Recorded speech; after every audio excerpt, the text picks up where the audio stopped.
वो कौन सी सब्जी है जिसे खाकर मस्जिद जाना मना है?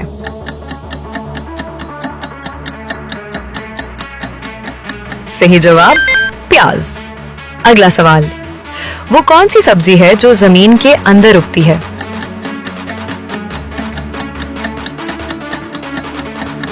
सही जवाब आलू। अगला सवाल, वो कौन सी सब्जी है जिसे सिर्फ कच्चा ही खाया जाता है?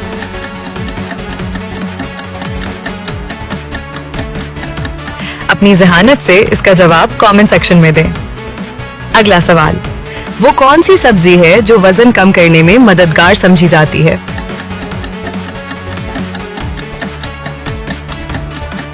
सही जवाब लौकी। अगला सवाल, वो कौन सी सब्जी है जिसमें पानी की मिकदार सबसे ज्यादा होती है?